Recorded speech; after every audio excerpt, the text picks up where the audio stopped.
data from our statistical service, the Ghana Demographic and Health Survey, tells us that 78% of women and 72% of men hold at least one discriminatory belief towards persons living with HIV. It's not just in terms of attitude, but also in terms of even knowledge. Only 42% of young women and 40% of young men are able to correctly identify how HIV is transmitted. Again, this is data coming from the Ghana Statistical Service. And there are broader socio-political issues that influence the human rights related provisions in terms of the HIV and TB services. But there are some opportunities. In 2016, the Ghana AIDS Commission Act was amended.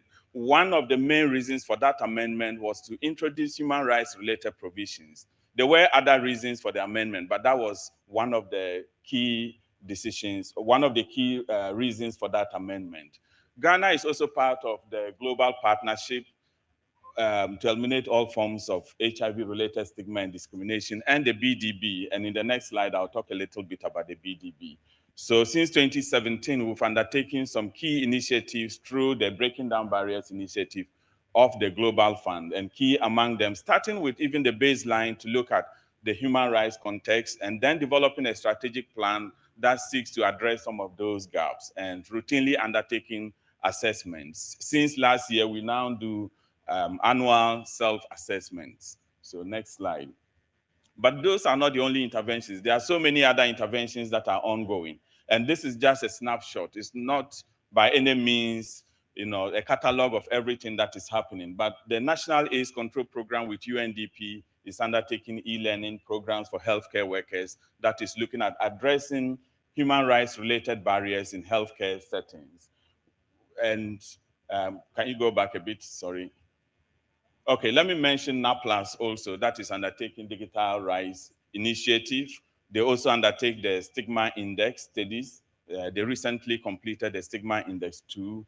UNAIDS, so many things, but I'll just mention one here, the Stigma Reduction Roadmap for persons who use drugs, many other initiatives, AGAMAL and so on, WAPCAS across the country with human rights related interventions that again, it's just a snapshot of what is happening. So, and in terms of TB-related barriers, the National TB Program, together with Stop TB Partnership and TB Voice Network, are integrating TB in their programming, especially when you look at the vulnerable populations they work with in prison settings, in mining communities, and in some of the ghettos. Next slide.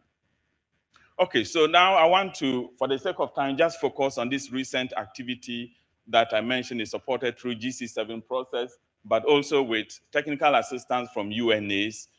And we had Ghana AIDS Commission and SHRAJ co-designing, again with the support of these partners, co-designing this training package and trying it in 2 regions, basically rolling it out in 2 regions to address issues of human rights related barriers, including stigma and discrimination, reporting systems, and awareness raising. There were a number of organizations, a number of legal assistance organizations, both within government, like the Legal Aid Commission, even SHRAJ and GAC's own regional offices, the Ghana Police Service, the DOFSU, the Judiciary, Prison, and so on, and the Gender Ministry, that were all part of these trainings, including a number of civil society organizations and persons living with HIV. Next slide. So the purpose was really to improve understanding of the human rights related barriers, to strengthen capacity of the institutions that provide redress mechanisms and help improve the coordination of these interventions, and to promote survivor-centered reporting. Next slide. So the curriculum that was used, as I mentioned, we purposefully designed it for our current context, but it combined topics on TB and HIV basics, legal frameworks, human rights frameworks, and so on, and also looking at the policies in the country, the strategic plans, and so on. And it's inbuilt to promote dialogue among the justice sector stakeholders, including the law enforcement agencies and the community-led organizations, and really allowing for full spectrum of understanding human rights-related violations. In terms of the dialogue, okay, we had panel discussions that really also then help in gaining insights into some of the challenges that exist. And I'll talk about that in the next slide. So let's move. And I think this is really the last slide. So through the process, we identified three major sets of gaps. There were coordination-related gaps, gaps relating to redress mechanisms, and gaps relating to involvement. In terms of coordination, we really looked at it in terms of two forms. Coordination along the various lines of government, the various lines of political and administrative structure of the country, that is national, regional, district, and sub-district level. But we also looked at it across the various sectors: education, workplaces, judiciary, and so on. So in terms of the actions to strengthen coordination, again, we look at it in those two lines. So for example, whilst at the national level, we have the Human Rights Steering Committee and Technical Working Group that meets often and takes decisions, it is not the case at the subnational levels. Similarly, if you look across the various sectors, the levels of coordination varied. And so efforts are being made also to train focal persons across the various sectors and ensure that there's regular coordination meetings happening. Redress mechanisms, so low reporting, and I'm happy to mention one of the key actions. Recently, we had UNA supporting SHRI to revamp the stigma and discrimination reporting system. There is still room to do more in terms of the public education and in terms of working around the sustainability of it. But at least the system is up now and people are able to report and receive redress through it. In terms of community engagement, again, the issues of community data reporting, and there are efforts now to look at how to improve on that reporting of community level data on human rights related HIV and TB services so that it's integrated into the national system. So this is the last slide, and I'll pause here to continue the discussion. Thank you. Thank you so much, John. Thank you. Please, another round of applause for John. Okay, so we're going to dive straight into the panel and have some questions. We have some questions for the panelists before we invite the audience to share their reflections as well. So I'm just going to double up and have a roll. I've also been informed that there's a live stream going on. So just to the online participants, please drop your questions. We are noting them as well. And at the end of the session, we would answer all of them. Thank you.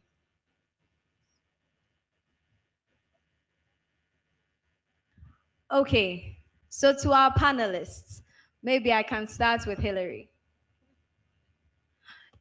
Hillary, you've been doing a lot of work on removing rights-related barriers. You saw from that John had already shared what has been happening in the Ghanaian context and some of the excellent work that has already been started with the committed partners.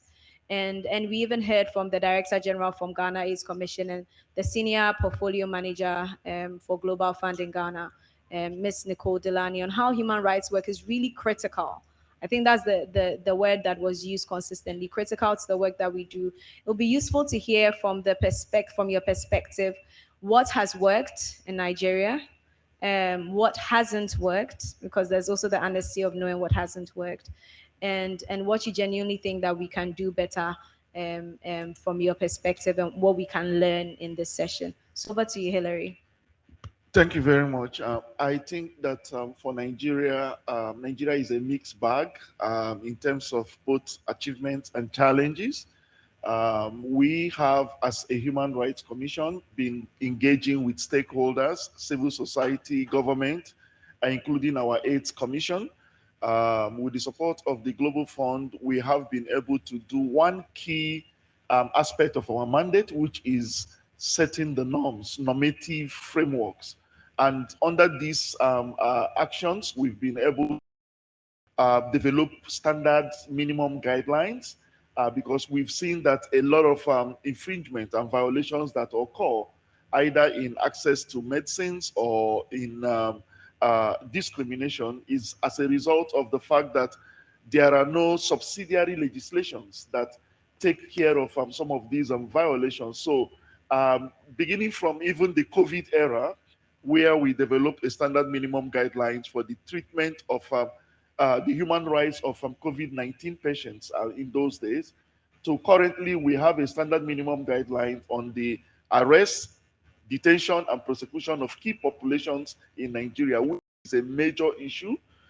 We have also, working with our partners, some of whom are here, we've engaged in strategic litigations. We are just coming from a period where we successfully, as a commission, appealed death penalty on 3 men who were sentenced to death by stoning for homosexuality. We are also currently in court with the armed forces for a Nigerian child that was expelled from a school because they discovered that he was HIV positive, and he didn't indicate that in the forms where the forms, the registration forms. So, and then in terms of policy and legislative reforms, currently also under our Global Fund program, we are pushing for the amendment of Nigerian HIV Anti-Discrimination Act. In fact, we already have an amendment proposal which will be presented to the Parliament in the new year. This proposal is to bring our HIV Anti-Discrimination Act in conformity with modern day realities. Okay, there are other components of HIV that the act did not take care of, cognizance of in 2014 when it was passed. Added to this is also the fact that we are campaigning seriously for the removal of death penalty in all related circumstances that impact on key and vulnerable populations, including people who use drugs, persons living with HIV. And just a few months ago, our Senate proposed death penalty for drug offenses. We pushed for that, and it was finally rescinded. Where we are still having challenges is in judicial attitudes. So judicial attitudes, we are still having a lot of challenges around that. And then law enforcement. Okay, law enforcement, once you are either a person living with HIV or, most importantly, within the gay, lesbian, and transgender community, we feel that law enforcement attitude towards this group of people, including those of them who are living with HIV, we need to reset that. We are launching massively in January an entire nationwide training of all our law enforcement. It should be the biggest training we have ever done in the history of the Commission. And we hope that after that, we will now begin the process of also training members of the community, whether it's persons living with HIV or also key and other vulnerable population, because most times a lot of them also lack the capacity to seek redress, to also pursue their right. And even when we do it on their behalf, you get to the middle point and they say no, that they have left it for God in the usual Nigerian way, or people chicken out as a result of pressure. And these are some of the challenges that accompany our work. Thank you. Thank you so much for those reflections, Hilary. And it was really understanding the mass rollouts that Nigeria is planning to do for training people. I feel like those types of things, they catalyze a movement of people who really understand these issues, because a lot of people walk around assuming they understand human rights. Over to you, so Sisonke. National movements, no Gwanda. So my question to you is, how does Sisonke work with law enforcement? So, and how you can share examples of the judiciary and how they've ensured that sex workers can access justice safely. And while you're sharing reflections on that, really give us some of the steps that Sisonke has taken in the journey towards decriminalization of sex work in South Africa. I know that I have given you like a double-pronged bullet to answer, but I would also add another challenge and limit you to 3 to 5 minutes to give your submissions. Thank you. All right, thank you, even for the extra 2 minutes. So again, I am Unogwanda. I won't waste time in introducing myself again. And I work with Sisonke, which is the National Sex Workers Movement in South Africa.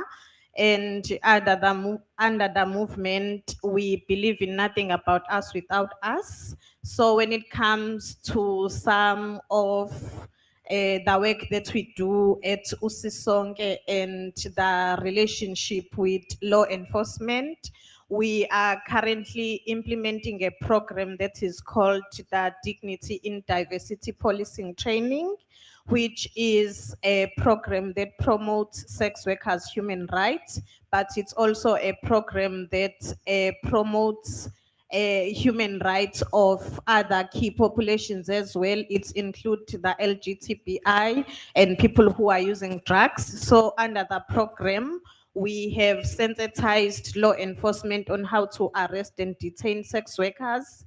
Again, under the program, we have developed standard operating procedures, which has some of the do's and don'ts, that part of the things that are in our SOPs include a condom not being used as an evidence, because we know in our African countries where sex work is decriminalized, a condom is used as an evidence that a person is doing a sex work.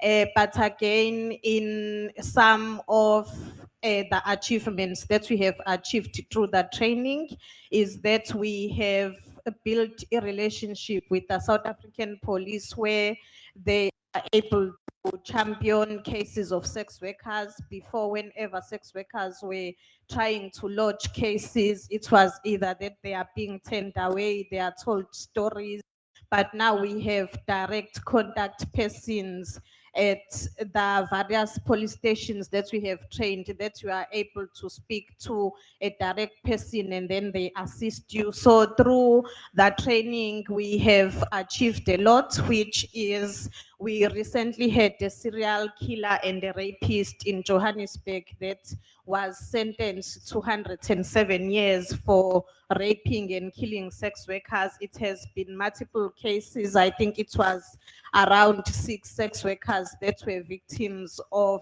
the same perpetrator. And in some of the things that Usisonke has done, it's the formation of the sex work movement. We know it is difficult in our African countries to have stable sex work movement. It's also the registration of the movement, the mobilizing of sex workers, and it's also the recognition of sex work as one of the civil society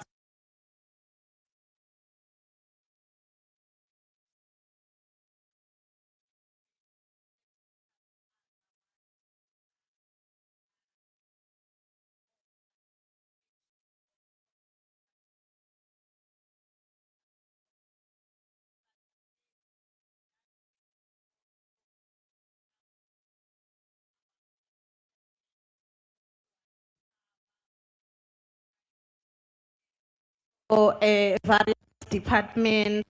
We have also built a partnership with departments such as the Department of Justice, where we have a decriminalization bill that we have worked on.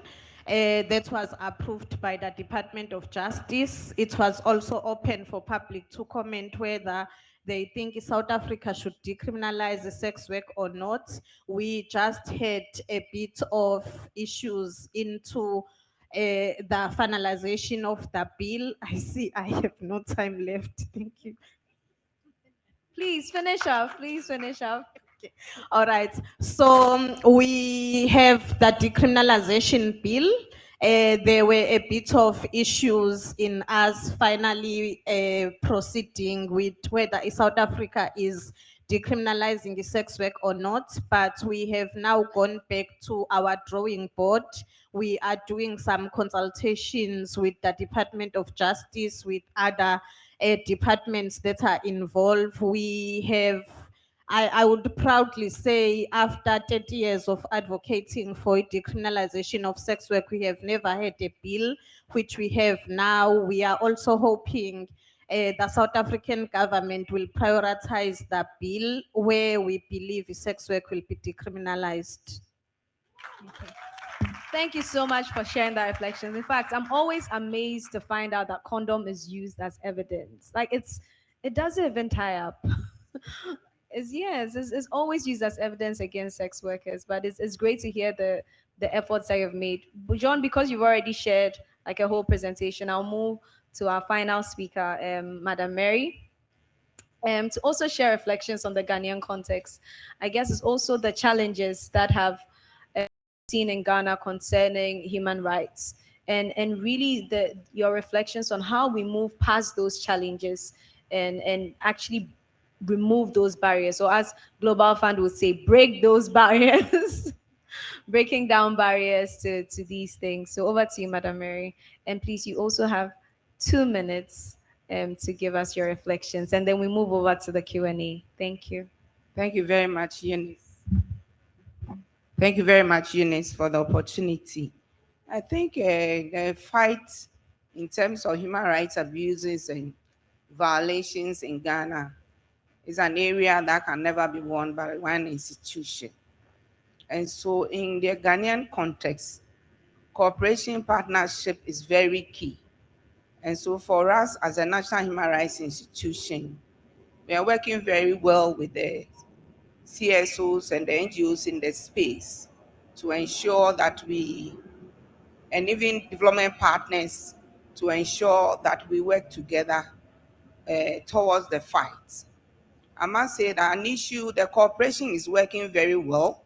We are part of the Human Rights Committee, offering our technical support and also indicating and showing what we are doing in the space.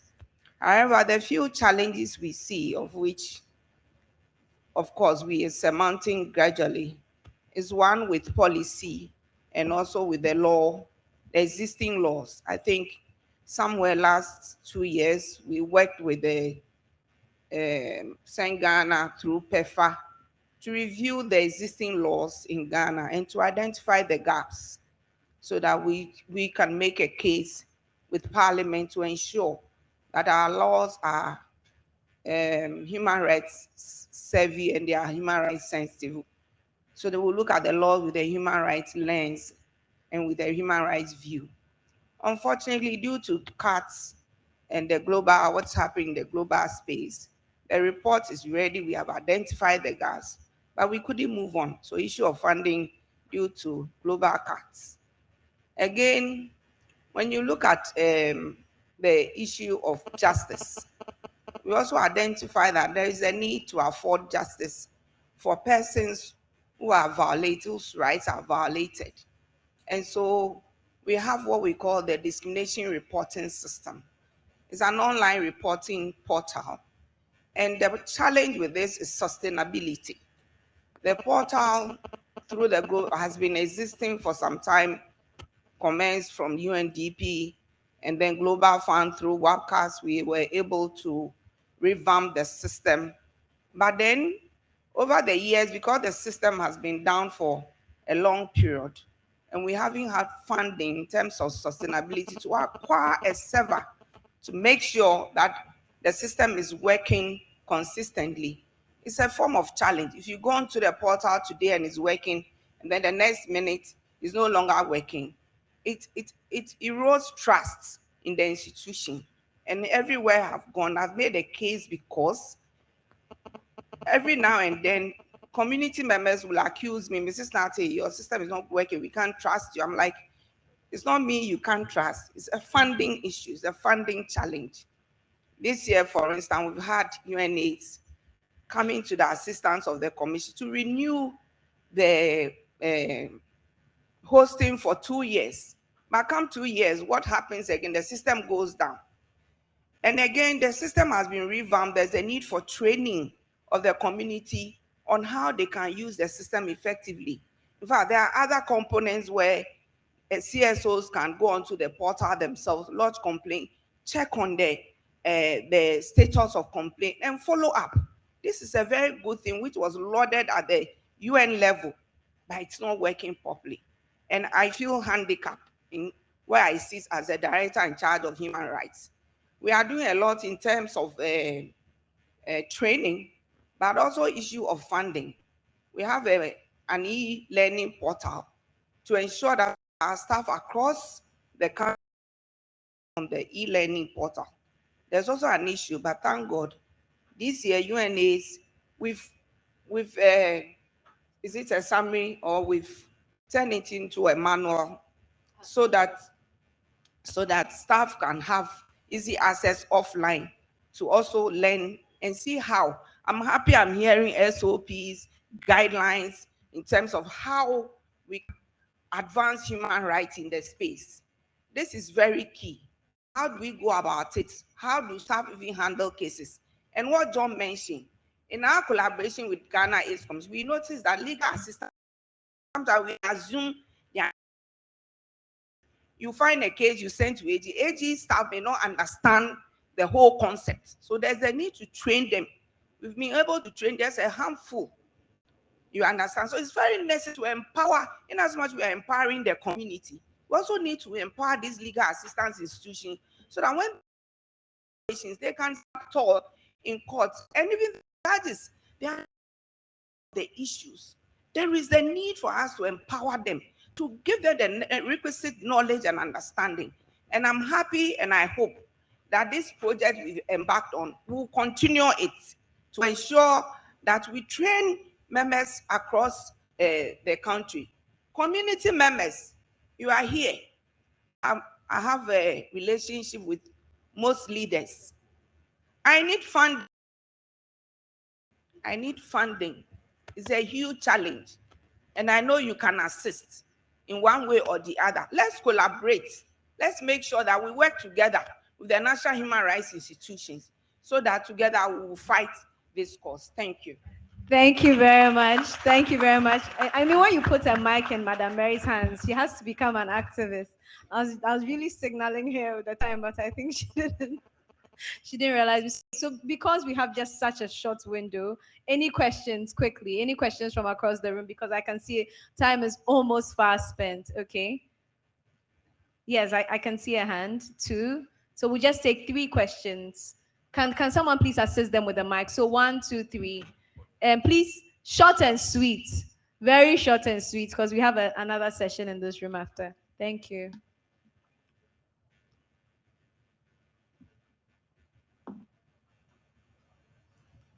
Good morning. Thank you for the overview. And just to keep this very short, my name is Rachel Lawe. I'm currently a doctoral candidate at the University of Ottawa, where my work looks at the sexual reproductive health experiences of young women and girls in the Lower Manyakobo municipality who are living with HIV through photo voice. And so during this work, I found multiple human rights violations that go unreported because the girls fear breach of confidentiality, stigma, and retaliation. Now, my question to the Ghana AIDS Commission is, what are we doing to redress this? How are we ensuring that they're safe, youth-friendly, accessible, especially for adolescents in the rural districts with low literacy levels? Okay, so we'll take the other questions. This question was directly to Madam Mary, or the panel, to John. Okay, but we'll take the other questions and then we'll add them. I've been alerted that they've given us an extra 5 minutes to wrap it up. So let's be keeping it short and sweet. Thank you. My name is Munya Katumba. I am the coordinator for African Law Enforcement and Public Health Network.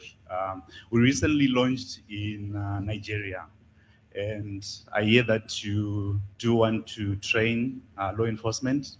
So mine is just to say we'll be able to support. I know the Human Rights Commission was also part of the launch. To Nokwanda, my question is around the impact of dignity, diversity, and policing. We know very well that it's very difficult to work with law enforcement, in particular police institutions. How have you managed in South Africa? Thank you.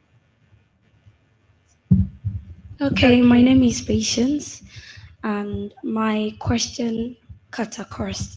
You all talked about discrimination and stigma. So, Auntie Mary, I want to ask that what are you doing about the stigma and discrimination among the minorities, especially the LGBTQ and the HIV patients who goes to the police or any human rights, justice, to seek for justice after they've been discriminated or stigmatized, and yet still, even the security personnel rather, violate their rights. So, what some of the measures that you're going to put in place for them to be safe? Thank you. Okay, thank you for those questions. So most of them are to Ghana people. So John, Madam Mary, and then I think there's one for Hillary. Okay. So I can start quickly on the one around breach of confidentiality. I must mention that this is one of the key provisions in the Ghana AIDS Commission Act, that it is an offense to disclose anyone's HIV status without their consent, irrespective of the status, whether positive, negative, or whatever. It is very clear, but as you rightly noted, there's very little awareness about these provisions in the Act, which is why one of the things Ghana AIDS Commission is doing, the training that I talked about, is seeking to bridge that gap. But as Auntie Mary mentioned, that training was only in 2 regions. We have 16 regions in the country, and it was only in the regional capitals. So really, there is a need to do more. We are working with the focal persons, our regional offices, to ensure that this knowledge is also disseminated across the country through the regional offices of the Ghana AIDS Commission and also through the regional and district AIDS committees. But again, those are areas where more effort is needed, working with partners, because Ghana AIDS Commission alone is not able to do this effectively. So partners like the Commission on Human Rights and Administrative Justice, the National Commission for Civic Education, NCCE, we started discussions with them, and also other organizations. WAPCAS, for example, has done a simplified and abridged version of the Ghana AIDS Commission Act so that people of vulnerable populations can understand it in a very simple way. So these are some of the efforts towards making sure that these provisions are clearly available. But also in terms of the duty bearers, the healthcare workers, or those who are the ones that disclose persons' HIV status. There's a lot of training in that area as well. The total facility approach, which has started in some limited scale, but is also looking at how within healthcare settings, everyone in that setting, the cleaner, the gate person, the doctors, nurses, are all trained, because sometimes we assume that the disclosure of a person's HIV status is coming from a nurse or the lab person that did the test, but it may be coming from some other person within the health facility. So that is why the training looks at everyone within the facility. Thank you. Okay, thank you. So, Madam Mary. Thank you very much for your question. I think it boils down to what I've shared earlier, but then I must say that human rights principles and standards remains in the book. They will remain in books or in statutes or in international treaties if we ourselves do not accept our rights. Very, very important. And so one key thing, and which I mentioned, is about empowering community members to accept their rights. Don't even wait till it's violated to a point where you can't do anything. Once you see the signal, you can report.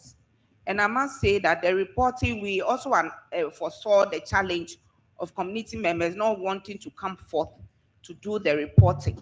And that's why we have the online reporting system. Once you log in and you put in your complaint, you'll be given a unique code. And so you only use the code to access the status of your case and how far it's been done. So that's also something that community members need to be trained on. And we're looking for funding to do that. But share the information, very important. Again, training, John has mentioned a lot. I'm being signaled to shut up, so please. So we'll talk some. I hope it's not a human rights violation. It's my right to talk.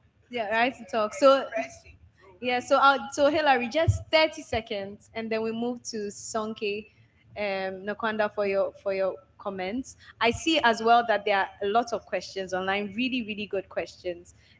Before you go, Hillary, and while you think about this, Sonke, there's a question about, could you share how South Africa was able to advance its bill to Parliament, and what processes were involved, and which national agency or ministry led or championed this effort? So while you think through that, Hillary just takes his The rest of them, I would just implore us all to please, the speakers will be around after. Let's just chat with them and then get the answers one on one. So over to you, Hilary, and then finally to Nokwanda.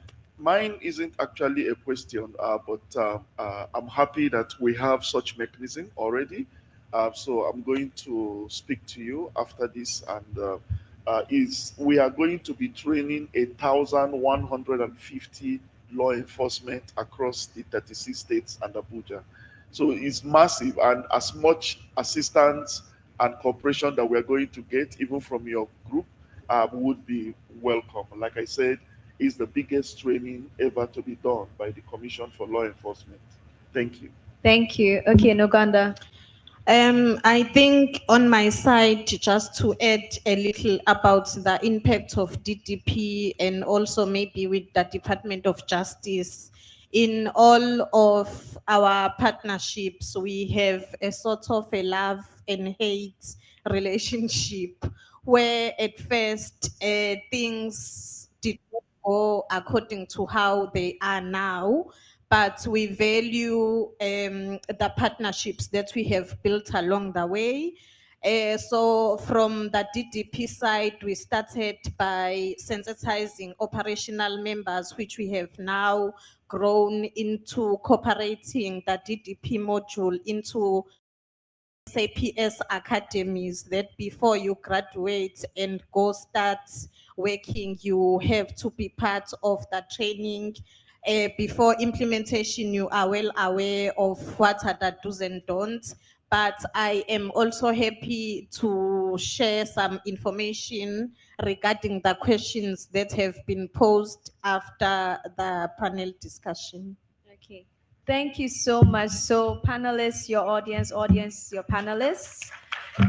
This has been a really insightful session. I know we are just 10 minutes over. Please, we apologize to the next session, but it's just to really wrap up and say, let us really reflect on these points that are shared, and really remember that human rights is critical. It's important to the work that we do. I would even go on the limb to say that it is life-saving. Human rights saves lives. And the point at which we forget that as a people, the point at which we begin to deprioritize that is the point where we start to do human left. And it's no longer human rights. Thank you. And we'll just take a quick